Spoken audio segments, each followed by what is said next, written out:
మంత్రులకు పదవి గండం అంట. ఏ మంత్రికి పదవి గండం ఉంది? మున్సిపల్ ఎన్నికల్లో ఫలితాలు తలకిందులైతే అంతే సంగతి. అదే వారి పనితీరు ప్రోగ్రెస్ రిపోర్ట్. అందుకే షెడ్యూల్ వచ్చిన తెల్లవారి నుంచే పర్యటనలు, పార్టీ విజయం కోసం తీవ్ర ప్రయత్నాలు అని చెప్పి చూస్తూ ఉన్నాం. అంటే ఎవ్వరికి వారు మంత్రులంతా కూడా కాన్స్టిట్యున్సీలలో గ్రామాలకు వాళ్ళకు వెళ్ళి వాళ్ళ ప్రయత్నాలు వాళ్ళు చేయాలి. మనం అభివృద్ధి చేయకున్నా సరే కానీ మనకు ప్రజలు ఓటు వేయాలి, లేకపోతే మీ మంత్రి పదవికి గండం ఉంది. ప్రజలు ఊహిస్తూ ఉన్నారు, అరే తెలంగాణలో ఇన్ని అక్రమాలు జరుగుతూ ఉన్నాయి, ఇన్ని అన్యాయాలు జరుగుతూ ఉన్నాయి, ఇచ్చిన హామీలు పక్కకు పెట్టిరు, రైతులకు 2 లక్షల రుణమాఫీ ఇస్తామని చెప్పారు, నామమాత్రాన్ని ఇచ్చి అందరికి ఇస్తామని చెప్తారు. రైతులకు పూర్తి స్థాయిలో రుణమాఫీ అయిందా? దానిపైన ఖచ్చితంగా చర్చ చేయగలుగుతారా? దమ్ముందా కాంగ్రెస్కు? నిరుద్యోగులకు ఉద్యోగాలు ఇస్తామని చెప్పేసి ఏడాదిలో 2 లక్షల ఉద్యోగాలు ఇస్తామని చెప్పేసి 2 ఏళ్ళు దాటిన 1 లక్ష కూడా దాటని మీ నెంబరు ఇలా మున్సిపల్లో మంత్రులకు టార్గెట్ అంట. కేవలం రాజకీయంగా అవసరాల కోసం మాత్రమే ప్రజలు వాడుకుంటూ ఉన్నారు. ఈ మంత్రులకు కూడా బుద్ధి రావాలి ఖచ్చితంగా. సో వీళ్ళని ఖచ్చితంగా ఓడగొట్టురు కాంగ్రెస్ను. మున్సిపల్ ఎన్నికల్లో ఖచ్చితంగా కాంగ్రెస్ను ఓడగొట్టురు. బీఆర్ఎస్ను కూడా గెలిపిరమని ఖచ్చితంగా ఇండిపెండెంట్లను గెలిపించుకోరు మీ ప్రాంతంలో. అప్పుడన్నా ఈ పార్టీలకు బుద్ధి వస్తుంది. మున్సిపల్ ఎన్నికలు రాష్ట్ర మంత్రులకు పెద్ద సవాల్గా మారాయి. జిల్లా ఇన్ఛార్జీల మంత్రులకు నియోజకవర్గాల్లో పార్టీ గెలుపు బాధ్యతలను అధిష్టానం అప్పగించింది. ఆశించిన స్థాయిలో ఫలితాలు రాకపోతే సదరు మంత్రి ప్రోగ్రెస్ రిపోర్ట్లో మైనస్ మార్కులు పడతాయని ప్రచారం జరుగుతోంది. ఆ ప్రభావం భవిష్యత్తులో జరుగుతున్న కేబినెట్ ప్రక్షాళన మీద ఉంటుందనే చర్చ పార్టీ వర్గాల్లో ఉన్నది. ఈ విషయం గ్రహించిన మంత్రులు ఎన్నికల షెడ్యూల్ వచ్చిన తెల్లవారి నుంచే తమకు అప్పగించిన నియోజకవర్గాల్లో పర్యటిస్తున్నారు. అటు ఎమ్మెల్యేలు ఇటు లీడర్లు సమన్వయం చేస్తూ పార్టీ విజయం కోసం పనిచేయాలని కోరుతున్నారు. నేనేమంటా ఉన్నా అంటే మంత్రులకు ప్రోగ్రెస్ కార్డు పెడతా ఉన్నారు కదా, ప్రజలు ఈ ప్రభుత్వాలకు ప్రోగ్రెస్ కార్డు పెట్టాలి, ప్రజలు ఈ పార్టీలకు ప్రోగ్రెస్ కార్డు పెట్టాలి. ఏ పార్టీ ఏం చేసింది మన కోసం, ఏం బడగొట్టింది, ఏం బడగొడతా అని చెప్తా ఉంది, ఎన్ని మోసాలు చేసింది, ఎన్ని హామీలు ఇచ్చింది, ఎన్ని నీరు గార్చింది అని చెప్పేసి ఒక ప్రోగ్రెస్ కార్డు ప్రజలు నిర్ణయించాలి.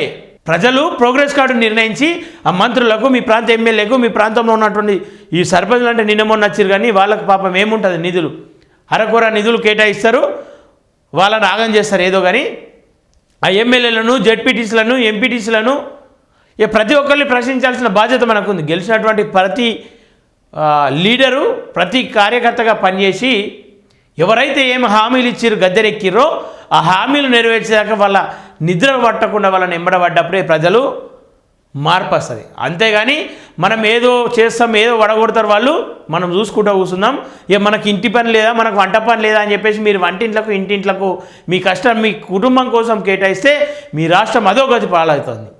మీ రాష్ట్రంలో అన్ని అక్రమాలు జరుగుతూ ఉంటే మీరు మౌనం పాటించడం సరైన పద్ధతి కాదు. ఎందుకంటే ప్రజలు కూడా మౌనం వీడాలి. ప్రజలు ఎప్పుడైతే నోరు తెరుస్తారో అప్పుడే పాలకులు చెమటలు పడతాయి, వాళ్ళకు బుద్ధి వస్తుంది. సో ప్రజలు ఖచ్చితంగా నోరు తెరవాలని చెప్పేసి మనస్ఫూర్తిగా కోరుకుంటా ఉన్నా. ప్రజలు మౌనం పాటించడం ఈ రాష్ట్రానికి ప్రమాదకరం, రేపు ఈ దేశానికి ముప్పు.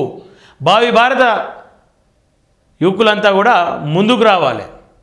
రేపటి సమాజం బాగుపడాలంటే, రేపు నీ పిల్లల తరాలు బాగుపడాలంటే, వాళ్ళకు సరైన బతుకు జీవనం కావాలని చెప్పేసి అంటే ఖచ్చితంగా మీరు నోరు విప్పాలి, మీరు ప్రశ్నించాలి, మీ పాలకులను ఎక్కడెక్కడ ఎండగట్టాలి. ఖచ్చితంగా మంత్రులకు డబుల్ టాస్క్. మున్సిపల్ ఎన్నికల ఇన్ఛార్జీలుగా ఒక్కో పార్లమెంట్ సెగ్మెంట్కు ఒక్కో మంత్రి నియమించారు. ఆ సెగ్మెంట్ పరిధిలోని మున్సిపాలిటీలు, కార్పొరేషన్లో పార్టీ అభ్యర్థులకు గెలిపించే బాధ్యత మంత్రులదే. వీరంతా ఎన్నికలు ముగిసే వరకు అక్కడే ఉంటూ అభ్యర్థుల ఎంపిక, ఎన్నికల ప్రచార బాధ్యతలు చూసుకోవాల్సి ఉంది. అలాగే అక్కడ పార్టీకి కావాల్సిన సహాయ సహకారాలు అందించాలి. ఒక రకంగా ఆ పార్లమెంట్ నియోజకవర్గంలో మున్సిపాలిటీలు, కార్పొరేషన్లు గెలుపోవటంలో మంత్రులే బాధ్యత వహించాల్సి ఉంటుంది. అలాగే సొంత నియోజకవర్గాల్లోని మున్సిపాలిటీలు, కార్పొరేషన్లను పార్టీ అభ్యర్థులను గెలిపించుకునేందుకు ఫోకస్ పెట్టాలి. లేకపోతే సొంత నియోజకవర్గాల్లో మంత్రికి పట్టు లేదని విమర్శలు ఎదుర్కోవాల్సి ఉంటుంది. అటు ఇన్ఛార్జీలుగా ఉన్న ఏరియాతో పాటే సొంత నియోజకవర్గాల్లోనూ పార్టీ అభ్యర్థులను గెలిపించుకోవాల్సిన బాధ్యత వారిపై ఉన్నది. అంటే మీరు ఎన్నికలు అయిపోయాక ఈ రాష్ట్రం ఏటన్నా పోని ఏదన్నా కానీ మీకు కేవలం మన పార్టీని గెలిపించుడే పని, మన పార్టీ నాయకులను గెలిపించుడే పని, మన జెండా ఎగరవేయడమే మీ పని తప్ప ఈ రాష్ట్రంలో నిరుద్యోగులు ఏమైతా ఉన్నారు, ఈ రాష్ట్రంలో ఉద్యోగులు ఏమైతా ఉన్నారు, ఈ రాష్ట్రంలో రైతులు ఏమైతా ఉన్నారు, అవుట్సోర్సింగ్ ఉద్యోగులు ఎందుకు రోడ్డు మీదకి వస్తూ ఉన్నారు, ఈ సమస్యలపైన మీ ఫోకస్ అవసరం లేదు. మీకు మీ గెలుపు మీద ఉన్నటువంటి ఫోకస్ ఈ రాష్ట్ర అభివృద్ధి పైన ఉంటే ప్రజలే మిమ్మల్ని గెలిపించుకుంటారు, ప్రజలే మీకు స్వాగతం పలుకుతారు, ప్రజలే మీకు హారతులు పడతారు. ఇలా ఒక మంత్రి గ్రామానికి వస్తుండు, అమ్మ మీరు అందరు రండి 200 ఇస్తాం 300 ఇస్తాం, కొంతమంది హారతులు తీసుకురారి, కొంతమంది బోనం ఎత్తుకోర్రి అని చెప్పాల్సిన అవసరం ఏముంది? మీరు చక్కదనం వాళ్ళు అయితే, మీరు సత్యవంతులు అయితే, మీరు నీతివంతులు అయితే వాళ్ళే పట్టుకొస్తారు, వాళ్ళే ఎదురుగస్తారు, హారతులు ఇస్తారు. అది ఆ రోజులు రావాలి. రాజకీయ నేతల్లో ఖచ్చితంగా ఏమంటా ఉన్నా అంటే ఖచ్చితంగా స్వార్థపరులు ఉంటారు. ఆ స్వార్థపరుల్లో కూడా కొంత నిస్వార్థంతో పనిచేసిన రోజు మీకు స్వాగతాలు పలుకుతారు, మీకు వాళ్ళే ఘనంగా ఏమంటారు హారతులు ఇస్తారు. మీకు ఫలితాలు అయితే మంత్రి పదవికి గండం, ఫెయిల్ అయితే మంత్రి పదవికి గండమట. కాంగ్రెస్ అధికారంలోకి వచ్చాక పార్టీ గుర్తులతో జరుగుతున్న మొదటి ఎన్నికలు కావడంతో ఛాలెంజ్ తీసుకున్న ఏఐసిసి మెజార్టీ మున్సిపాలిటీలను సొంతం చేసుకోవాలని రాష్ట్ర నాయకత్వానికి టార్గెట్ విధించింది. అందుకోసం మంత్రులకు ఇన్ఛార్జి బాధ్యతలు అప్పగించినట్లు తెలుస్తున్నది. ఈ ఎన్నికలు మంత్రుల పనితీరు నిదర్శనమని ఆశించిన స్థాయిలో వాళ్ళ గెలుపు లేకపోతే, ఎందుకంటే మొన్న జరిగిన సర్పంచి ఎంపీడీసీ ఎన్నికలన్నీ కూడా పార్టీ గుర్తు కాదు, వ్యక్తిగతంగా మద్దతు తెలపడమే పార్టీ తప్ప ఆ పార్టీ గుర్తుతోని మాత్రం గెలిచినట్టు కాదు. సో వీళ్ళకి ఇప్పుడు ఇది ఒక ఛాలెంజ్గా మారిందనేదే క్లియర్గా అనిపిస్తూ ఉంది. మరి ఈ ఛాలెంజ్లో వాళ్ళు గట్టెక్కుతారా, గండం ఉందా వాళ్ళకు సుడి గుండం ఉందా ఇది అర్థమవుతుంది. ఎందుకంటే రాష్ట్రంలో అనేక మంది ఎదురు తిరుగుతూ ఉన్నారు. పార్టీని ఆశించిన స్థాయిలో అయితే ఫలితాలు రాకపోతే చర్యలు ఉంటాయనే చర్చ పార్టీ వర్గాల్లో నడుస్తుంది. ఒకవేళ ఫలితాలు తలకిందులైతే ఆయా మంత్రుల ప్రోగ్రెస్ రిపోర్ట్లో మైనస్ మార్కులు పడతాయని ప్రచారం జరుగుతున్నది. కేవలం మైనస్ మార్కులు పడితే పర్వాలేదు, కానీ ఏకంగా ఉన్న మంత్రి పదవి పోవడమే లేక శాఖలు మారడమో జరిగే అవకాశం ఉందని చర్చ సైతం జరుగుతున్నది. అందుకే మంత్రులు రోజులో ఎక్కువ టైం తమకు అప్పగించిన నియోజకవర్గాల్లోని మున్సిపాలిటీలపై ఫోకస్ పెట్టినట్లు తెలుస్తుంది.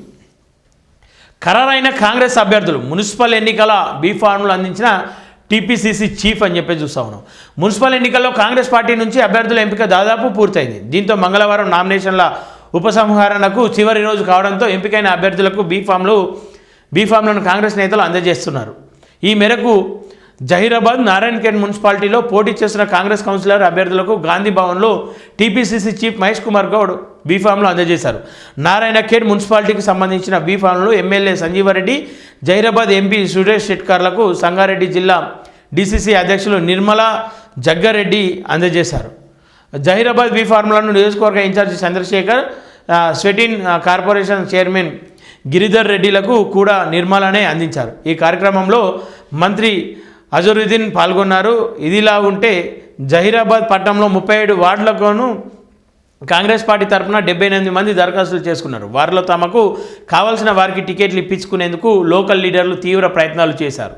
ఈ క్రమంలోనే ఇటీవల స్థానిక పట్టణ పార్టీ అధ్యక్షుడి సంతకంతో కూడిన అభ్యర్థుల జాబితా బయటకు రావడంతో మరో వర్గ ప్రజాప్రతినిధి నాయకులు అభ్యర్థుల జాబితా తప్పని, అధిష్టానం ఎవరికి ఎంపిక చేయలేదని, ఎవరు ఆందోళన పడవలసిన అవసరం పడద్దని వాట్సాప్ గ్రూప్లో పోస్టులు చేశారు. దీంతో అభ్యర్థుల ఎంపికలో ప్రజాప్రతినిధుల మధ్య ఉన్న ఆధిపత్య పోరు బయటపడిందని చెప్పి చూస్తూ ఉన్నాం. నేనేమంటా ఉన్నా, కాంగ్రెస్ కోసం కష్టకాలంలో పనిచేసిన వాళ్ళను ఈ సమయంలో గుర్తుంచుకోవాల్సిన బాధ్యత ఖచ్చితంగా కాంగ్రెస్ మీద ఉంది. ఎందుకని చెప్పేసి అంటే అసలు పార్టీ ఐసీయూలో వెంటిలేటర్ పైన ఉంది అన్నప్పుడు ఆ పార్టీ జెండానే నమ్ముకున్న వాళ్ళను పార్టీ గుర్తించాలి, పార్టీ కోసం పాటుపడ్డ వాళ్ళను పార్టీ గెలిపించుకోవాలి.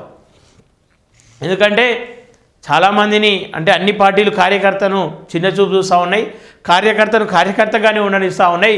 మధ్యలో పారాషూట్ మీద వచ్చిన వాళ్ళు ఇలా రాజ్యాన్ని ఏలే ప్రయత్నం చేస్తూ ఉన్నారు, రాజకీయంగా ఎదిగే ప్రయత్నం చేస్తూ ఉన్నారు. కాబట్టి వాళ్ళకు ఖచ్చితంగా ప్రభుత్వం అండగా ఉండాలి. ఎందుకంటే గతంలో అన్ని పార్టీలు చేసినట్టే మీరు చేస్తా అంటే ఖచ్చితంగా త్వరలో రాష్ట్రంలో మరో ఆల్టర్నేట్గా ఒక పార్టీ రాబోతూ ఉంది. ఖచ్చితంగా ఆ పార్టీ వైపు మొగ్గు చూపుతారు. తెలంగాణ ప్రజల ఆశలు ఆకాంక్షల పైన పార్టీ నిర్మాణం కావాల్సిన అవసరం కూడా ఉంది. అటు కల్వకుంట్ల కవిత కావచ్చు, ఇంకా అనేక మంది ఉద్యమకారులు కూడా పార్టీ పెడతామన్న నిర్ణయంలో ఉన్నారు. వాళ్ళకు స్పేస్ మీరే క్లియర్గా క్రియేట్ చేసిన వాళ్ళు అవుతారు.